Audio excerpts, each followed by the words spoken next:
Bonjour, bienvenue dans ce nouveau tutoriel. Ici, l'objectif, ça va être de vous montrer en quelques minutes comment utiliser la partie, le module blog de Odoo. Donc ce module blog, on l'a déjà activé sur notre espace de démo, demo.applique-conseil.com, que je vous invite à aller consulter et nous demander les identifiants mots de passe si vous le souhaitez. Ça vous permettra de vous familiariser gratuitement et rapidement avec l'outil. Donc ici, la partie blog. Donc, le module natif d'Odoo permet déjà pas mal de choses, vous allez le voir. Ici, on est sur une page donc, de listing. Cette page de listing, vous pouvez la personnaliser donc, en rentrant dans l'onglet personnaliser. Vous avez différentes options. Donc pour la colonne déjà, la colonne qui se trouve à droite, vous pouvez afficher ou non les tags.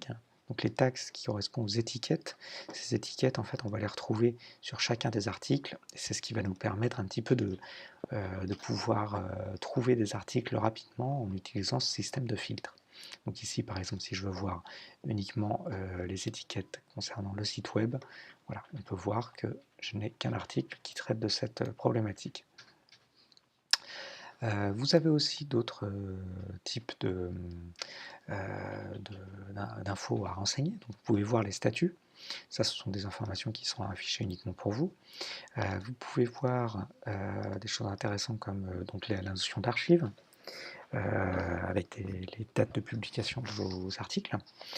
Vous pouvez voir aussi qui l'a rédigé.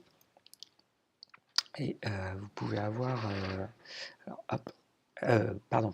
À propos de nous, en fait, c'est simplement un petit texte qui va être ici en haut de la colonne de droite, qui va vous permettre de présenter rapidement ce qu'est ce blog, de quoi vous allez parler. Et puis, qu'est-ce qui pourrait être intéressant aussi? Ah voilà, vous pourriez aussi être tenté de personnaliser la présentation du mode listing. Donc vous avez plusieurs modes, un mode en liste et un mode en grille. Le mode en grille est un peu moins intéressant parce que vous avez parfois en fait des petits problèmes d'ajustement en fonction de la hauteur en fait de vos articles. Ici, vous voyez par exemple que cet article-là, par défaut, on aurait aimé qu'il vienne se renseigner en bas à gauche. Ça aurait été l'ordre logique de lecture. Vous voyez qu'ici, il vient se renseigner plutôt à droite. Donc, suivant certaines présentations, certaines tailles d'articles, parfois, c'est pas très intéressant. Donc, généralement, on utilise par défaut le mode liste. Vous pouvez aussi choisir d'afficher donc un avatar, votre petite vignette pour indiquer qui a rédigé cet article, et puis d'ajouter en fait l'image à la une. Vous pouvez l'activer ou la désactiver. Voilà. Vous pourriez aussi choisir de désactiver l'intégralité. On va le faire. Des informations qui se trouvent à droite. Et vous allez voir que du coup, mes articles vont automatiquement se centrer. Voilà. Ensuite, une fois que l'on a traité ça, vous pouvez rentrer à l'intérieur d'un des articles. Donc nativement, ils ont toujours le même type de comportement, à savoir un titre principal, un sous-titre, éventuellement la personne qui a rédigé l'article, et puis les étiquettes qui sont dessous. En arrière-fond, vous avez une image à la une, et puis dessous, vous aurez le contenu de votre article. Et à la fin de cet article, vous retrouverez deux choses systématiquement, donc les pictogrammes de réseaux sociaux sur lesquels vous pouvez transférer l'article, et puis l'article suivant. Vous avez aussi un mode pour laisser des commentaires. Vous allez voir maintenant que là encore, vous pouvez personnaliser votre article de blog. Déjà d'une, vous pouvez activer ou non la notion de fil d'Ariane sur le blog. Vous pouvez retirer l'article suivant. Alors, pardon. Vous pouvez désactiver le commentaire sur un article ou désactiver l'article suivant, désactiver l'avatar qui se trouve ici. Voilà, ça c'est principalement les actions qui vous serviront. Vous pouvez évidemment utiliser la panoplie de snippets qui vous permettent d'éditer vos articles. Donc là, hop, on a pas mal de contenu. Vous pouvez ajouter donc, une image principale, les petits snippets que vous utilisez généralement. Enfin, autre point qui pourrait vous intéresser, sur l'image à la une, vous pouvez, on l'appelle la couverture, donc vous pouvez évidemment modifier cette couverture. Donc on va le faire tout de suite. Je vais récupérer une autre image, soit de mon ordinateur, soit directement chargée sur l'outil. Cette image à la une, suivant la couleur qu'elle va avoir, plus ou moins claire ou plus ou moins foncée, votre texte sera plus ou moins lisible. Donc du coup, vous pouvez utiliser un filtre, donc noir, blanc ou d'une autre couleur. Généralement, ça sera noir ou blanc. Et ce filtre, vous pouvez jouer sur son intensité.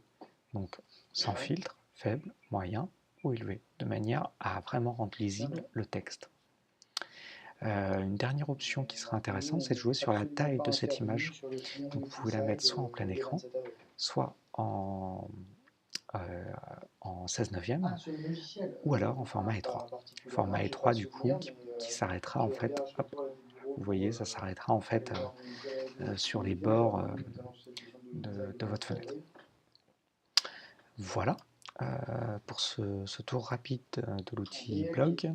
Une dernière chose, si vous voulez créer donc un nouvel article, vous pouvez ajouter du coup non pas une page ni un article de la partie e-commerce, mais un article du blog. De notre côté, ici, je vais avoir donc l'article de mon blog, le titre du blog, le sous-titre. Ici, dessous, je vais générer, pour ce tutoriel, je vais générer un texte. Et puis, vous pouvez glisser, déposer donc les snippets habituels qu'on utilise dans votre tour.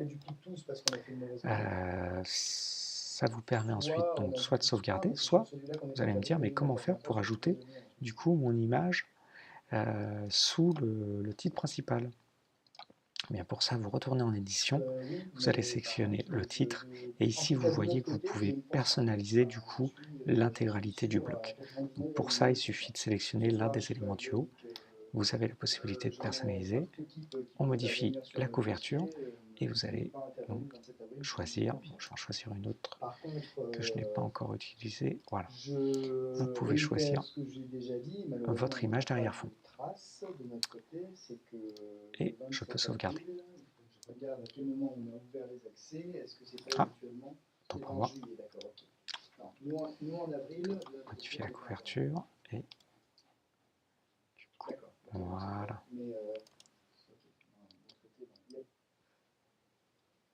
Ok. Voilà. Que puis-je vous montrer d'autre? Écoutez, je pense que c'est bon pour... Ah si, autre chose. Par défaut, votre article, du coup, se retrouve dans le listing. Par contre, vous avez l'info comme quoi il n'est pas publié. Donc pour publier cet article, il suffit de rentrer à l'intérieur. Et ici, vous voyez que vous avez une case sur laquelle vous pouvez cocher pour publier l'article. Et donc si je retourne en mode liste, votre article sera cette fois-ci bien publié. Donc celui-ci qui n'est pas publié ne serait pas lisible par une personne qui n'est pas connectée à l'administration. Autre chose, imaginons que cet article, vous souhaitiez le publier, mais uniquement à une date précise. Donc dans ce cas-là, vous avez la possibilité de rentrer dans les paramètres d'édition de la page pour lui indiquer une date de publication bien précise. Donc ici, je vois que ça traite, donc ça fait partie du blog qui s'appelle notre blog par défaut. Vous avez le titre de l'article, le sous-titre, on voit l'auteur, on voit la date de publication, et cette date-là, évidemment, vous pouvez la modifier. Donc en rentrant dans modifier, ici je peux aller renseigner au, on va dire donc le 28 août, demain, à 16h18, voilà, cet article sera publié. Et puis, il me suffit de sauvegarder. Voilà, si je retourne du coup sur la partie site web, je vais aller voir en ligne.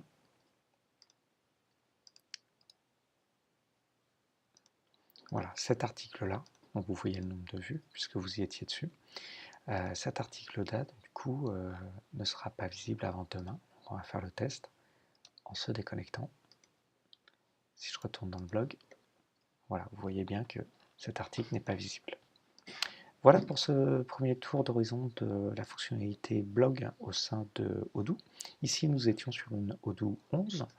Je vous invite à nous contacter par le biais donc de notre formulaire de contact ou de notre numéro de téléphone. Et n'hésitez pas à nous poser toutes les questions sur Odoo. On est spécialisé dedans et sur Arradon en Bretagne, à côté de Vannes. Voilà, à bientôt, au revoir.